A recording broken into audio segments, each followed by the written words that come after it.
Agone Nyasaye maduong' erokamano gokinyi ma kawuono momiyowa thuolo mondo wawuoye wach ma okelonwa mondo mi wakonyruok sani. Nyinga en Bishop Samuel Maroche Maudugola, aja Asembo Kanyakala. Awinjo ka Ruoth omiya wach mondo awuoye kodi sani mawuok e mar Jo-Ibrania 4 matindo 12 mawacho niya: wach Nyasaye ngima kendo tiyo. Adwa na wachni ni nitie bedo gima ngima to gi bedo gima tiyo. Gima ngima onyalo yueyo, gima ngima nyalo neno, gima ngima nyalo wuotho, gima ngima nyalo nindo, gima ngima nyalo mako gimoro, gima ngima nyalo paro, gima ngima nyalo respond ni gima nie bathe kata gima neno kata mowinjo. Mae pogruok mar gimotho. Gimotho ok nyal timo makwanogo. Aeto otiyo, tiende niya, en gima kikete tich to tiyo. Inyalo keto gima ngima e tich mati.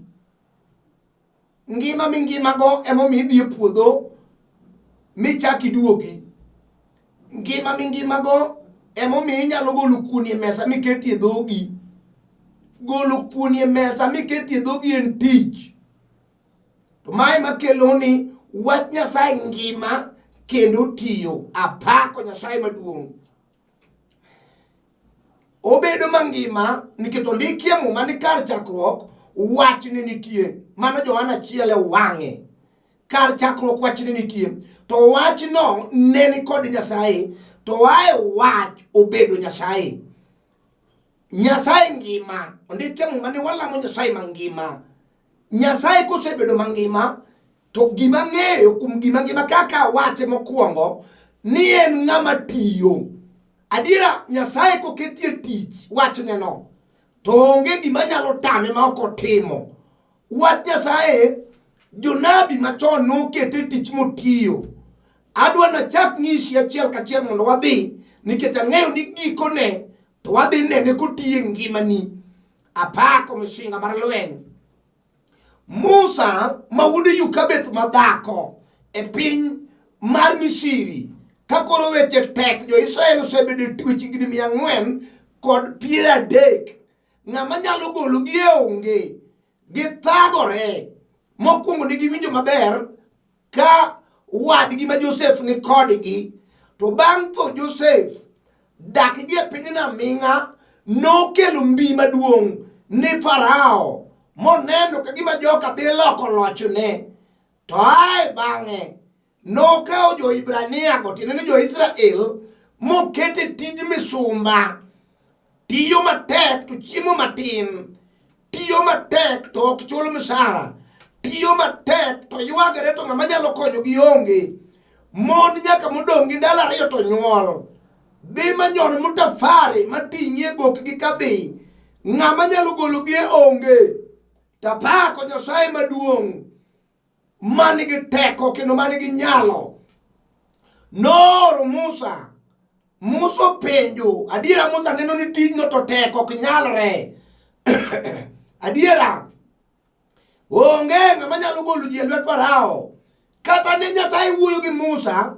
To Musa bende neno pek na diera. Jomosedak kamoro higni 400. Didhi nadi ni dwa dhi golo. E lwet ruoth ma bende powerful. Ma piny oluoro. Manigo teku. Mosenego ji kayokre. To nikech Musa be nodak e Farao. Mong'eyo nyaka ni Farao nigi nyiseche moko minyalo or maneg ng'ato e yor thuonde kod bilo gi gik mikere kor lwasi. Musa nong'e malong'o ni Farao be ok ni nono. To ang'o koni Nyasaye tapenji ruodha. Ote idwa ora. Tapenji. Ere gima dhi ng'iso ni an nalo kata gima dhi ng'iso ni Musa Dhi na mondo agol jogi apako Nyasaye mar yuoro maduong'. To we awachni, Nyasaye nokoni winj Musa, e gigo teme dhi timo, adhi bedo kodi, kendo onge chieng' manaweyi, honni madongo gi ranyisi adhi timo mondo Farao ng'e ni an maori. Musa ochako wachone ni ruoth, tek to tek, kata idhi bedo koda to tek. Be ing'eyo malong'o ni ok anyal wuoyo malong'o? Nyasaye okoni mag ang'eyo.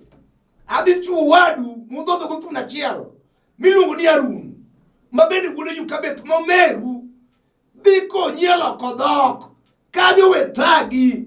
Adiera Musa neno ni gino tek, ok nyalre.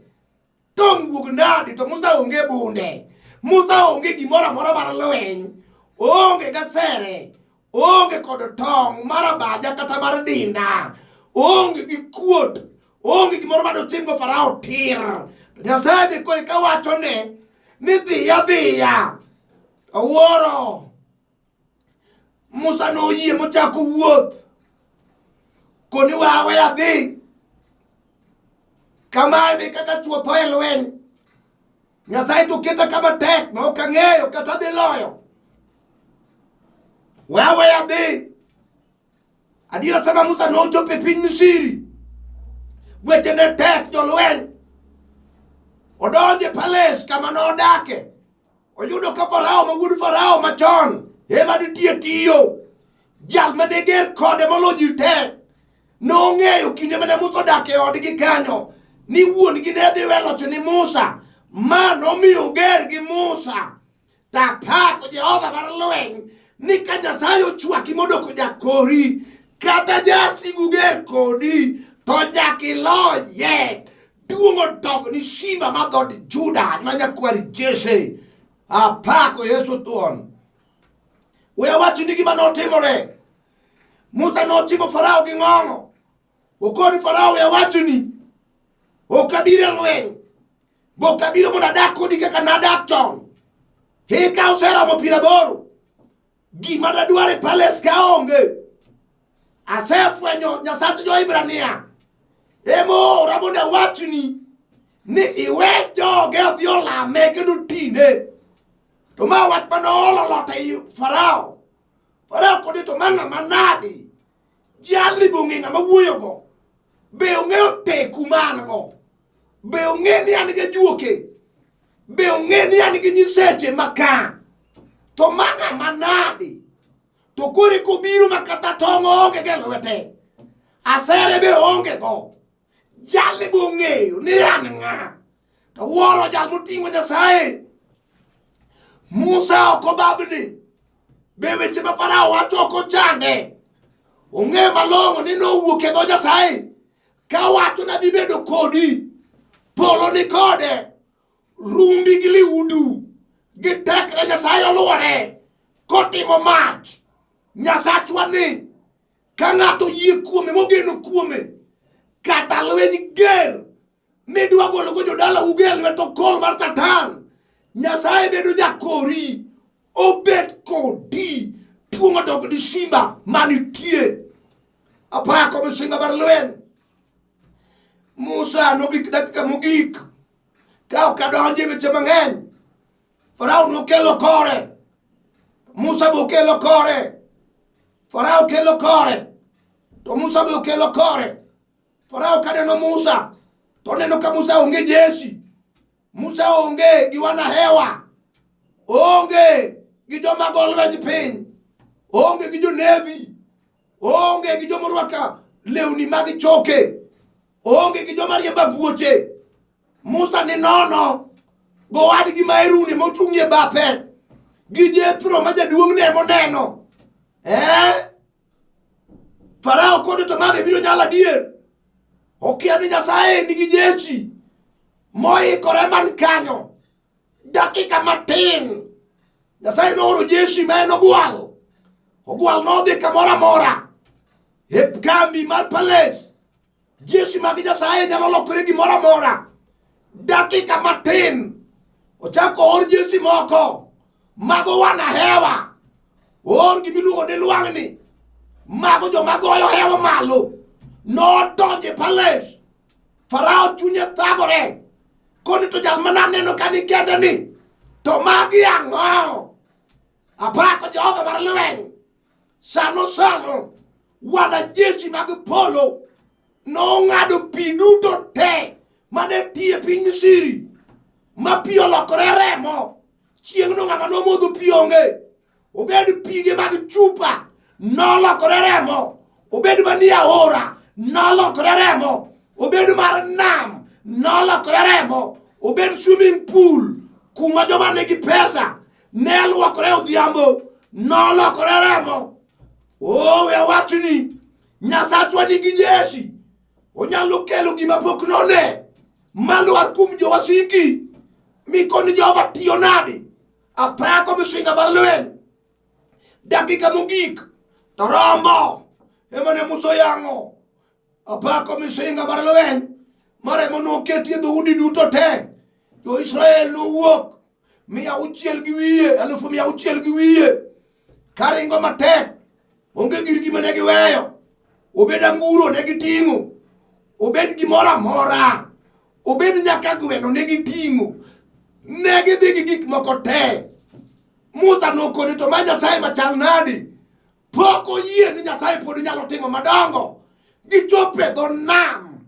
Awacho ni wan gi Nyasaye matiyo. Apako misinga mar lweny. Nam ogingre mbele jo Israel. Kaka tuo osegingre dier odi. Chandruok osegingre dier odi. Churi ochoto sekao dhigo ineno ka teko ok nyalore. Wuodi njaga gi kong'o serano. Ineno ka gima mwisho mar ngimane. Chiegi ng'ato sekao dhigo loka machielo. Ineno ni ok onyal duogo. Adiera king'iyo dalani osebayo kotima aora. Joma wacho ni ok nyalre be nitie. We wacho ni Nyasaye nyalo gik moko duto te. Ongima kendo tiyo. Tuo tok ni Simba ja Nazareth. Wacho ni gima otimore chieng' no. Jo Israel ywak ni Musa. Koni Musa. Mara mo ikelo wathi mondo watho. Ne kaka Farao biro gi fareche.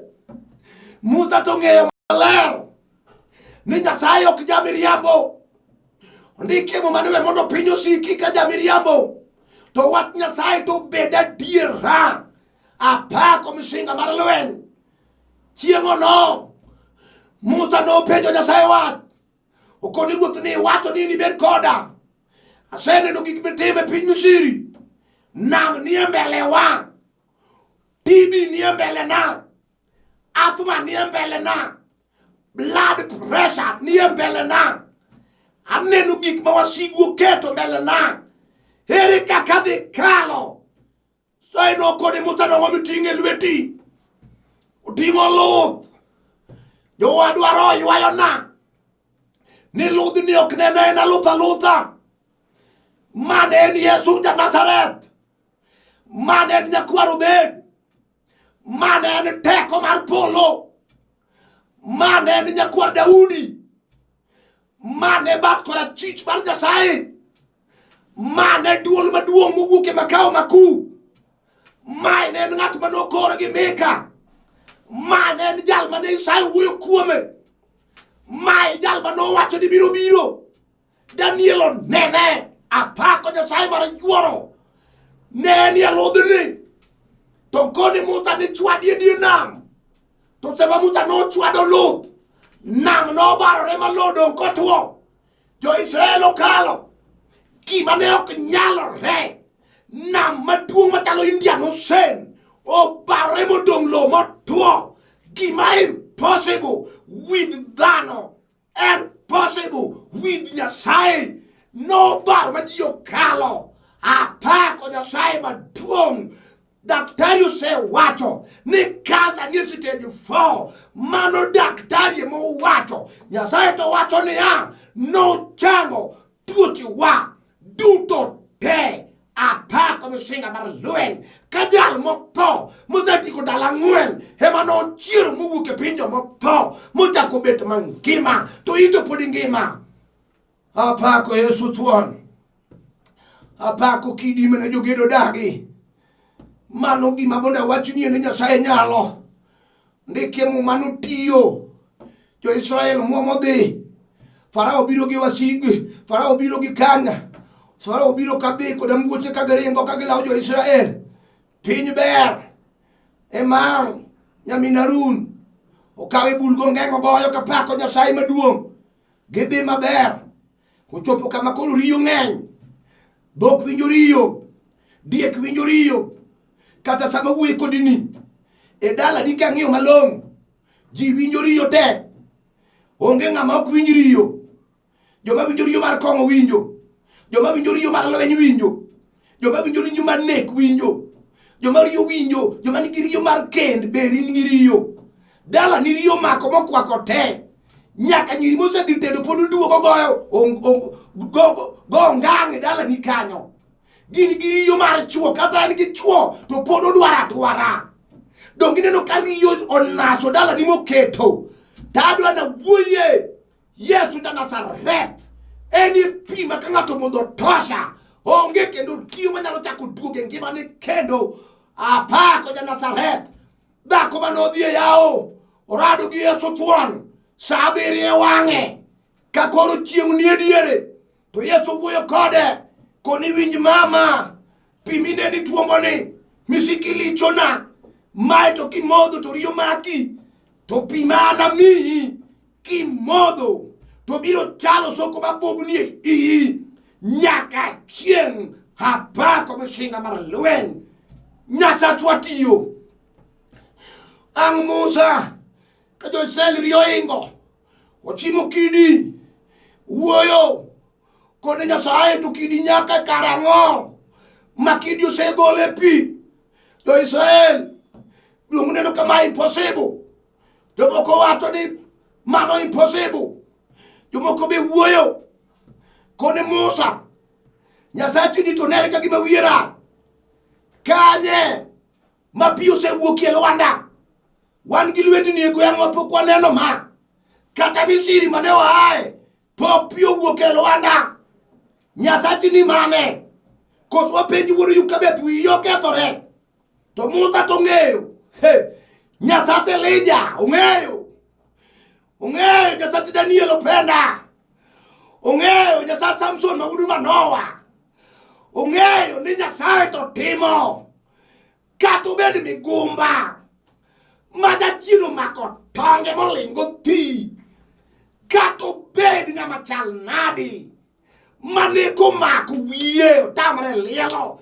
luok be okoluokore temya ne Yesu ja Nazareth ne kaneko koweyi apako thuon ja Nazareth tuomo tok ni simba tuomo tok ni were awacho ni gimoro Musa nong'eyo jal moting'e lwete nong'eyo kokono nong'eyo wiyo timo chiel nong'eyo jal manigi teko babado timo nyinyo nong'eyo osiep Daudi nong'eyo jal manochwe polo gi piny nong'eyo jal manochwe liudu gi luoch nong'eyo jal manochwe nam gi bar nong'eyo ng'ama nochweyo kuku te okoni ere gima timo Musa karo ting'o Yesu e lwete oting'o ja Nazareth ng'ama miyo gik moko bedo possible ochimo lwanda motuo takururu lwanda maonge geno lwanda maonge pi onge gima nyalo wuok kuome lwanda ma kitayo to wuok mana lwanda to Musa dhi kuom yie okoni kawuono gima onge dhi betie nikech Nyasaye osewacho nogo lwanda to pi nothichre oko winj gima wuoye sani kata sani ngima mokorre ni matekno iseamua idwa tho iseamua idwa madho sum iseamua idwa deri mago ok bi konyi kitho to in ema itho jomodong' odong' adong'a winj gima wachoni kata isedwaro tich higni 10 ma certificate otimo yiech ma ji bosewacho ka ngero ni to kamae ka gipuonjo nyithindo kwamo dala ka tere tiende mondo wapuonje nyithindo winji kamineno tuo tano ema pi dwa wuoke kawuono. Ibiro bedo pi manyaka chieng'. Jogweng'u biro modho, nyithiu biro modho. Ibiro neno kibedo geno ni dala hu kata tek manade Nyasachwa ngima kendo tiyo. Obiro tiyo ngima ni biro yie. Biro timo neno pe madongo gima tendo kiwacho ni Jehova notimo. Jehova tiyo. Mari no di chal marana dhako manosekalo boro makinde ne mar mako ich osekalo. Chuore noseng'ado ni onge modhi oyudo ndogo apako misinga bar lweny miluongo ni Penina. Penina oyie nyuol ochako jaro Hana okonita jari gima ng'eni ndalo ni osekalo. Ndalo ni mag boro okinyal neno nyathi. Dhok mineno gi biro dong ne nyithinda. Puothe madongo mag ngano biro dong ne nyithinda. Dhok gi diek gi rombe biro dong ne nyithinda. Ka ng'iyi tikwamo in ok inyal. Bewe thoro na ora nyithindo kata olo bet piny. Sara ne dong ka ywak. Ana not Sara. Ana ne dong ka ywak. Ana penjore niya, nati mang'o jowadwa. Nyasaye kimiya nyathi achiel. Apako Nyasaye mar yuoro. Ng'ama nochako din ywak. Nena Ana machiel Kana. Ji chieme piny Shilo. Tolo chunye ni Nyasaye. Okoni kawuono kabi chiemo. Abiro tuono ringre na gik mamit. Ringa bula. Gi ring'o mar chutiu. Gi karanga kabi chamo Shilo ka. Ji obiro kamor. Chuora nyaka gi nyieka. To ato kaonge mor e chunya. Ne kaka mon timo gi nyithindgi. Koluoro mesa. To ata onge nyathina. Chieng' no Ana ne ok ochiemo. Nochako ywak ka pi wang'e chwer. To wach bewuok e dhoge ng'ama winjo onge. Nitie sama Roho mar Nyasaye nyalo kawo wach e dhogi ma joma nie bathi ok winj gimiwacho. Adiera ka chandruok omonji ma chandruok oketi piny. Nyasaye ma winjo dhogi anyuola ok nyal winjo. Osiepeni ok bi winjo gimiwacho. Kata lembi no ok gibi neno ka gima ber. Ibiro neno ka gimipogo din e dala no. Winji wach Nyasaye onge din. Wach Nyasaye ngima kendo tiyo. Otiye teko ne. Ana no ywak. To Eli jadolo chime tir. Okoni mami ma imer gokinyi marom nadi. Adiera ng'ama winjo Yesu. Jibiro neni ka gimi mer. Jomo mako lak lawe. Jibiro nene ka ng'ama mer. Jomo luongo nying Yesu mowuotho go. Anyuola biro neni ka gimi mer. To Ana noduoko Eli. Okoni Eli winja. Poka mer ngang. Kore ka en okinyi. Chunya ema olo. Ni Nyasaye bondo miya nyathi. To ka en omiya. Abiro kawo nyathini naketi e hekalu nodak kuno. Ana nomako ich. Ana nonyuolo Samuel ma wuod Elkana ma janabi ma jabura. Winji to kara ere ma pod de tam Nyasaye timo. Ndikie muma ni wach Nyasaye ngima kendo tiyo tiende notimo. Apako Nyasaye maduong'. Samoro ne in wuoyi dala wuobet mogajore. Joluo be wacho ni kidonje dala no tedhi tho. Yae temie Nyasaye ma wuoyi kuome ni. Ae dak e shopping center. Duogi e dala hu. Dagi e dala hu kanyo. Ibiro dak e ngima gi kothi gi chiegi. Nyasachwa tiyo awacho ni. Weche mag chirae. Donje Yesu da Nazareth. Ine hono maduong' ma Nyasaye timo. Iwinjo mama. Kata nyike ni ochahi. Gin gi pesa. Titi dong buga idong kendi.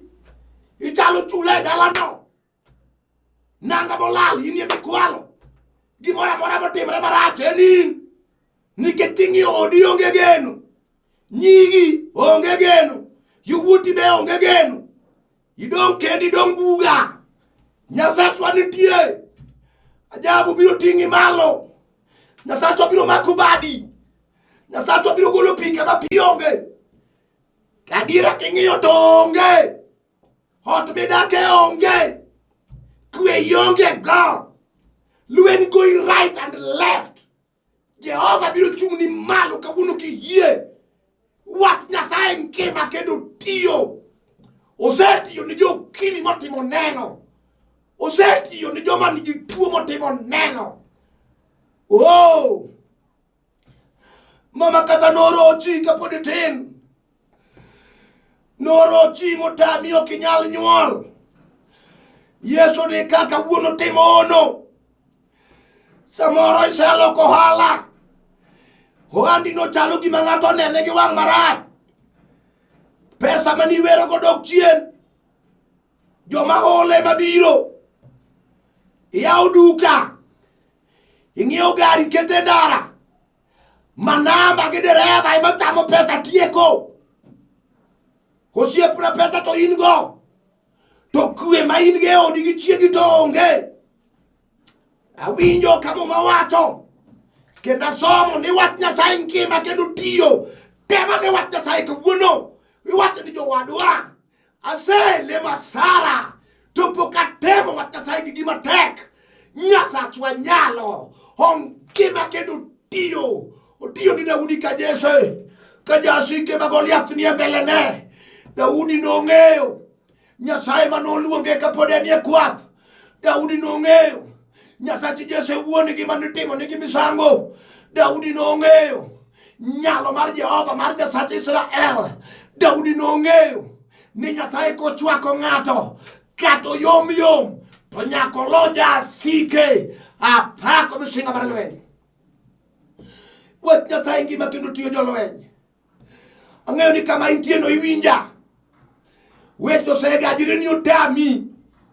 Mi lose hope mi weyo ni ok nyalore. Koro we wacho ni wacho moro. Wat Nyasaye ngima. Ngima kendo tiyo en wat Nyasaye. Odwa tiyo ni sani. Adwa ni kawe yie matin mondo alam ni Nyasaye. Iketu wat ma wacho ni tich mondo negi wani. Odi mane ichako gero dong Linton no. Jehova dwa tiku ni oti awacho ni. Owacho ni.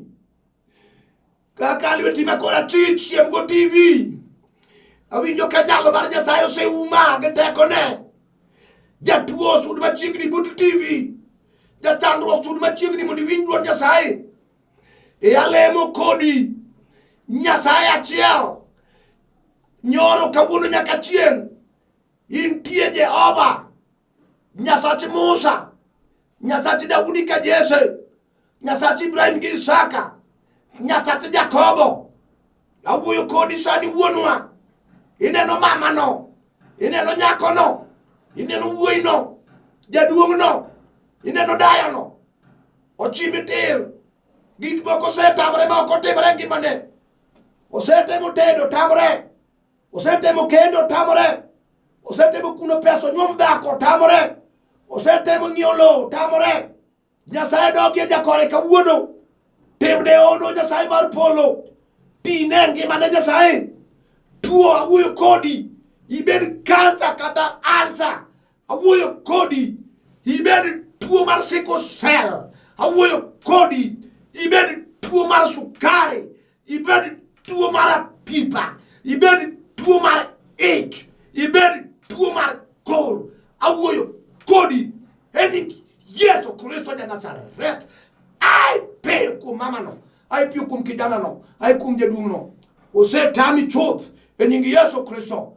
Apako Nyasaye maduong'. Nyasaye erokamano. Iparna mama Eunice ma japuonj. Ma nyalego kanie piny Nairobi. Parna mama Nyasembo Nyawera. Maniwaro. Parna jatich Nyasaye Collins Odero. Parna Dominic Mawudi Ugenya. Nyasaye parna jotich ni. Parna Paulo Mawudi Kabono. Jehova kitimo hono to duong' no dokni. Parna Masi ma jaoda. Gi nyithinda te. Par kanisa. Miluongo ni the finished work at Calvary gi joga te. Jehova par jotich Nyasaye Kenya mangima. Par wudu Muga David. Par jatich Nyasaye Joseph Odindo Mawudi Seme. apaki Jehova parna mama na helido wino nyalango kanira mbugu kanyo Jehova yena badi kuome hitimne ono apaki Nyasaye mar yuoro duong gi pako de loch gi teko odog ni nyaka chieng e nying Yesu Kristo amen. Nyinga katieko en Bishop Samuel Maroche an wudo gola ja sembo Kanyakala. Samoro ng'ato dwaro nogochna en gi wach moro dwana lamne, samoro dwana neno Nyasaye matiyo e ngimane. Mae namba na minyalo tiyo go 07 400 87 57 5. Ataka somo 07 400 87 57 5. Kanisa kamaleme ilungo ne the finished work at Calvary one kamilungo no Olympic kagim Kibera. Olympic kanyo kiseka wametoka namba boru Railways katikao namba Piradek Kodareyo Kelcom biru keli nyaka stage mar Olympic gona simo abiru kawi kanyo na keli kanisa to kaini gi wach moro midwan mona lamnie gona simo mo wuoye Nyasaye mondo don kodi nyaka wachakwa nere kendo. Shalom, shalom, shalom.